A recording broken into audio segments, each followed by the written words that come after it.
Assalamualaikum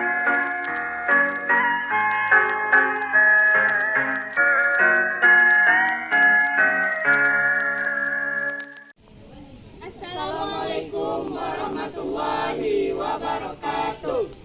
Kami dari kelompok 5 akan menampilkan drama tentang masa reformasi di pemerintahan Presiden Baharudin Yusuf Habibie, Abdurrahman Wahid, dan Megawati Soekarno Putri. Di scene pertama, kami beranggotakan Saya Rafa Muhammad Zaki di scene 1 sebagai B.J. Habibie. Saya Muhammad Syazmi Purba di scene 1 sebagai Sanana Gusmao. Saya Fitra Anugrah Haris di scene pertama sebagai perwakilan PBB dan juru bicara UNAMED. saya Safina Halisa Setiawan di scene 1 sebagai Ali Alatas. Saya Nina Menur Faeza di scene 1 sebagai Wiranto dan Rakyat Timur. Saya Firza Nuraini di scene 1 sebagai moderator dan Rakyat Timur. Baharudin Yusuf Habibie dilantik sebagai Presiden Republik pada tanggal 21 1998 sesuai dengan ketentuan pasal 9 Undang-Undang Dasar 1945. Pelajaran digelar pada pukul 9.10 waktu Indonesia Barat. Habibie membaca upacaranya dengan disaksikan oleh penulis Mahkamah Agung. Ibrahim, berdasarkan pasal 9 Undang-Undang Dasar 1945, sebelum memangku jabatan presiden, saya akan melaksanakan kewajiban konstitusional saya. Ialah mengucapkan sumpah sesuai dengan agama yang saya anut sebagai berikut. Demi Allah, saya bersumpah akan memenuhi kewajiban Presiden Republik Indonesia dengan sebaiknya dan seadil-adilnya, memegang undang-undang dasar dan menjalankan segala undang-undang dan peraturan dengan seluruh-seluruhnya, serta berbakti kepada nusa dan bangsa. 30 Agustus 1999, referendum kemerdekaan diadakan di Timur. Asal-usul referendum bersamaan dengan permintaan yang dibuat oleh Presiden Republik Indonesia B.J. Habibie. Sekretariat Komunan pada 20 Januari tahun 1999 bagi PB untuk mengadakan referendum mana provinsi di Indonesia yaitu Timur akan diberi pilihan lebih besar, yaitu otonomi dalam Indonesia atau merdeka. Reformasi mengguncang dunia ini, sedangkan rakyat Timur menuntut referendum. Apa pendapat kalian? Dunia menyorot kita, Pak. Tekanan dari PBB semakin besar. Jika kita tak memberi pilihan, maka Indonesia akan semakin memburuk. Tapi tadi sudah memperjuangkan Timur lebih dari 2 dekade. Jika kita biarkan referendum, separatis akan menang dan kita kehilangan satu wilayah. Saya tak ingin bangsa ini dipenuhi kekerasan. Kita harus memberikan hak untuk mereka untuk menentukan nasib sendiri. Apa opsi terbaik? Kita tawarkan 2 pilihan, otonomi khusus atau merdeka. Jika mereka memilih tetap dengan Indonesia, kita bisa membangun kembali. Baik, kita akan lakukan. Kita akan melaksanakan referendum. Pastikan referendum ini berjalan dengan damai dan adil. Ya, Pak Presiden, kami akan melakukan persiapan yang benar. Presiden B.J. Habibie meminta untuk melakukan pertemuan dengan Sanana Gusmao dan perwakilan PBB untuk membahas kegiatan referendum di Timur nantinya. Sanana Gusmao dan Bapak perwakilan PBB atas kesediaannya dan akan menghadiri pertemuan tadi. Terima kasih Bapak Presiden kedatangan kami membahas tentang referendum ini.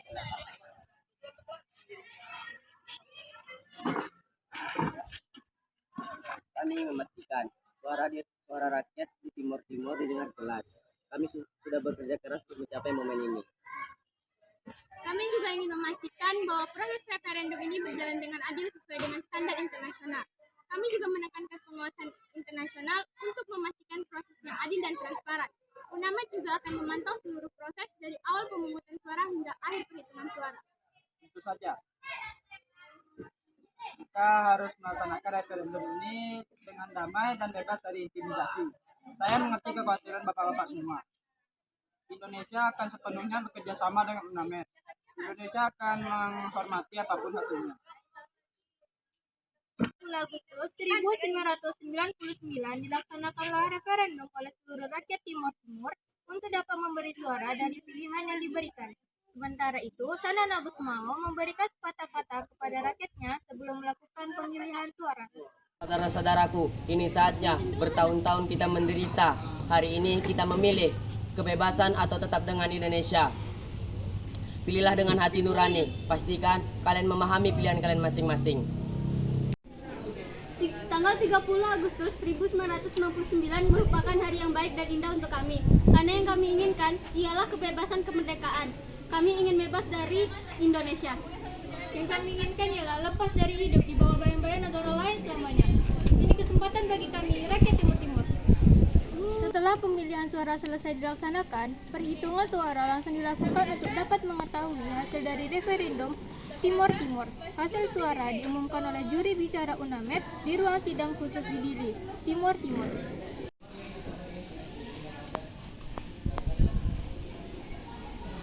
Bapak-bapak, ibu-ibu hadirin sekalian, sesuai dengan mandat yang diberikan oleh Perserikatan Bangsa-Bangsa, UNAMED dengan ini menyampaikan hasil referendum Timor Timur. Dari total suara sah yang didapat, sekitar 78,5%, rakyat Timor Timur memilih opsi kemerdekaan dari Republik Indonesia. Sedangkan sisanya memilih opsi otonomi khusus di bawah Republik Indonesia. Setelahnya, meskipun terjadi kerusuhan dan kekerasan, rakyat Timor Timur akhirnya meraih kemerdekaan dan memulai perjalanan baru sebagai negara yang merdeka dan berdaulat.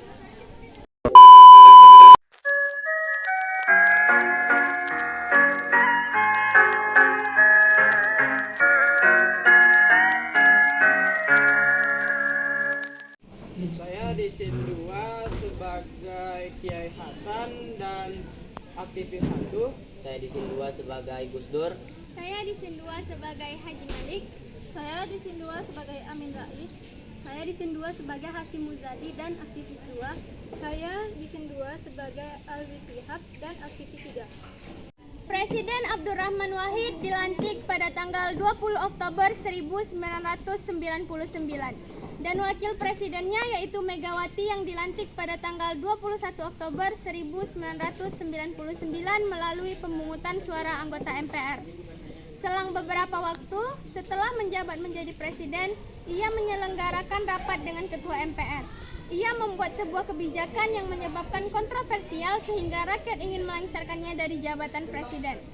Salah satunya ialah membuat gagasan kerjasama diplomasi dengan negara Israel yang dimana melanggar isi dari pembukaan Undang-Undang Dasar 1945.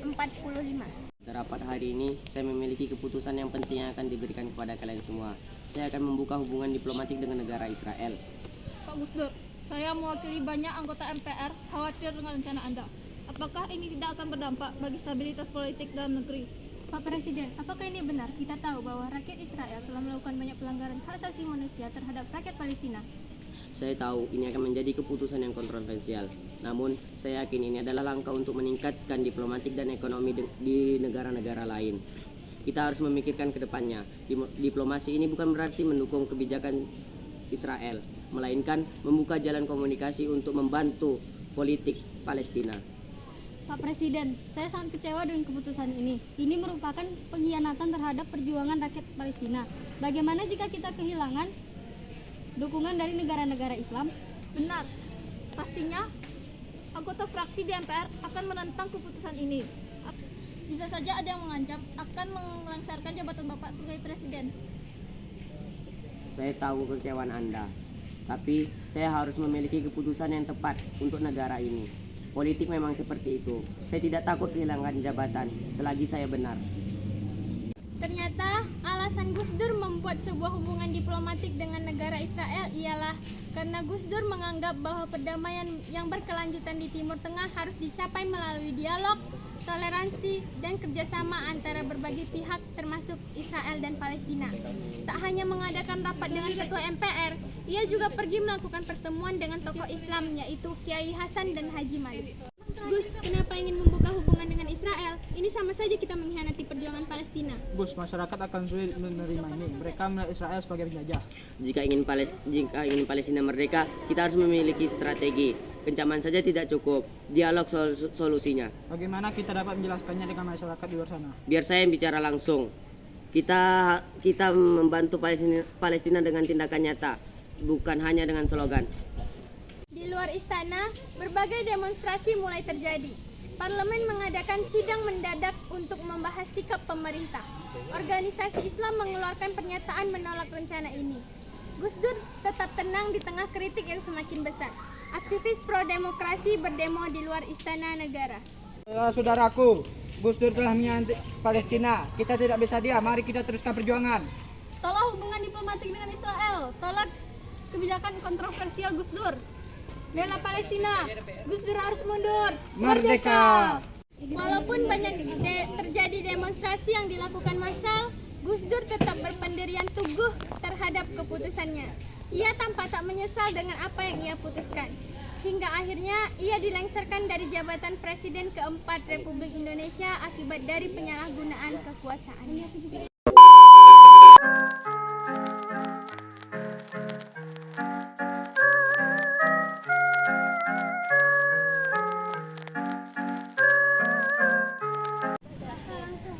Saya di SIN 3 sebagai Akbar Tanjung dan anggota PDIP.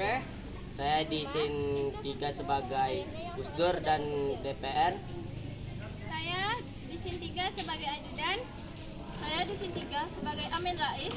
Saya di SIN 3 sebagai Megawati. Saya di SIN 3 sebagai DPR 2 dan anggota PKB.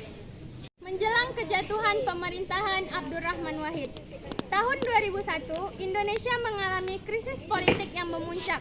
Presiden Abdurrahman Wahid yang kerap dipanggil Gus Dur, yang awalnya dipilih sebagai simbol reformasi, menghadapi konflik dengan DPR dan MPR.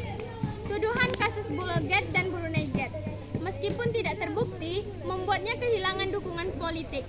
Ketegangan meningkat ketika Gus Dur mengeluarkan dekret presiden yang membubarkan DPR dan MPR, tetapi tidak mendapat dukungan dari militer. Pada pertengahan tahun 2001, hubungan Gus Dur dengan parlemen semakin memburuk. DPR telah menjadwalkan sidang istimewa untuk membahas pemakzulannya. Gus, situasi semakin sulit. Sidang istimewa MPR sudah dijadwalkan. Banyak partai yang sudah memberi dukungan. Tenang saja Mega, saya ini adalah presiden yang dipilih rakyat, bukan mereka yang di DPR itu. Tetapi mereka mempunyai kekuatan politik. Jika Anda tidak mengambil langkah yang hati-hati, akan terjadi kekacauan.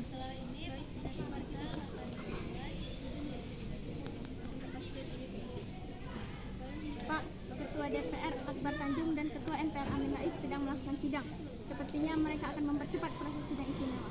Kita lihat saja nanti. Di gedung DPR, suasana semakin memanas. Para anggota DPR dan MPR berkumpul untuk menentukan langkah selanjutnya terhadap Presiden Abdurrahman Wahid. Saudara-saudara sekalian, keadaan semakin genting. Krisis politik telah memburuk. Kami di DPR telah mencari solusi, namun keadaan semakin tidak menentu. Presiden Abdurrahman Wahid telah menunjukkan gaya kepemimpinan yang kurang stabil. Apakah kita akan terus melanjutkan situasi ini berlarut? Sudah saatnya kita bertindak tegas. Presiden semakin jauh dari konstitusi. Kalau kita tidak bertindak, negara ini akan jatuh ke dalam kekacauan. Tapi jangan lupa, Gus Dur adalah pemimpin yang dipilih oleh rakyat. Kita tidak bisa begitu saja mencabut mandat yang diberikan oleh rakyat Indonesia. Baik, mari kita buat keputusan. Kita tidak bisa terus membiarkan ketidakpastian ini berlanjut. Saya mengusulkan agar kita mengadakan sidang istimewa MPR untuk membahas kepemimpinan nasional. Keputusan pun diambil.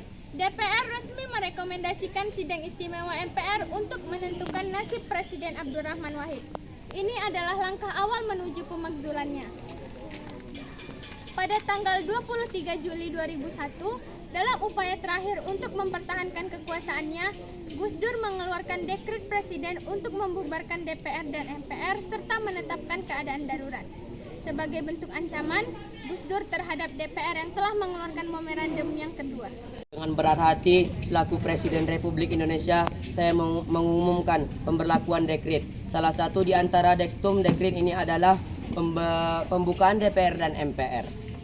Namun, langkah ini tidak mendapat dukungan dari militer dan kepolisian, sehingga dekret yang dikeluarkan Presiden kehilangan kekuatannya. Pada hari yang sama, setelah dekret Presiden yang membubarkan DPR dan MPR gagal mendapatkan dukungan, sidang istimewa MPR tetap berjalan.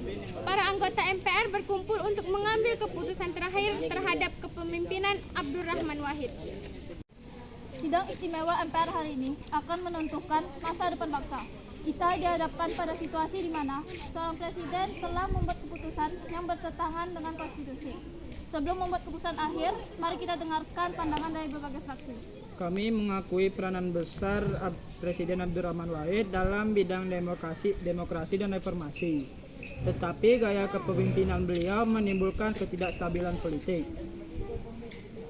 Kami membutuhkan pemimpin yang lebih solid. Kami menyetujui akan melaksanakan sidang istimewa kali ini. Tuan-tuan sekalian, jangan lupa bahwa Gus Dur adalah pemimpin yang dipilih oleh rakyat. Apakah kita bisa mencabut mandat rakyat begitu saja? Pemecatan ini adalah bentuk pengkhianatan terhadap demokrasi. Dengan diketuknya palu, tanda keputusan telah diambil. Pemerintahan Abdurrahman Wahid secara resmi berakhir. Sidang istimewa MPR menjadi titik akhir dari krisis politik yang terjadi selama beberapa bulan terakhir.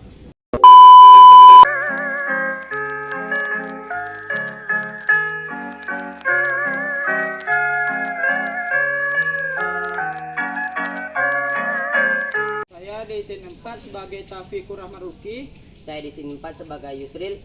Saya di SIN 4 sebagai anggota DPR 1 dan penyelidik. Saya di SIN 4 sebagai Akbar Tanjung. Saya di SIN 4 sebagai Megawati.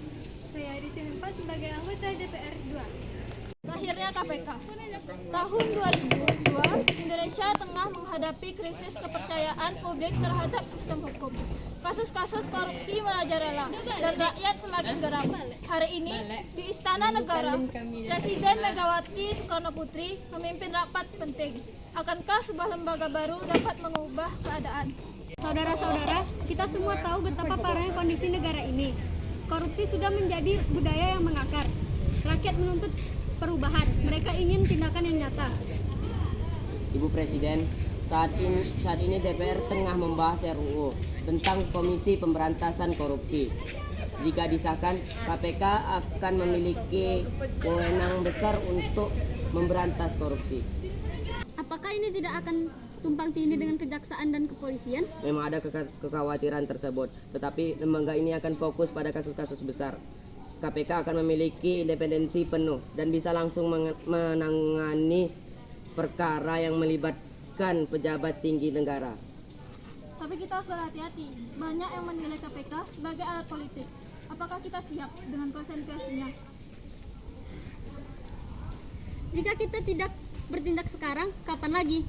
Korupsi harus dilawan dengan tegas. Saya mendukung RUU ini. KPK harus segera dibentuk. Setelah keputusan Presiden, kini DPR yang harus menentukan nasib KPK. Namun, perdebatan sengit terjadi.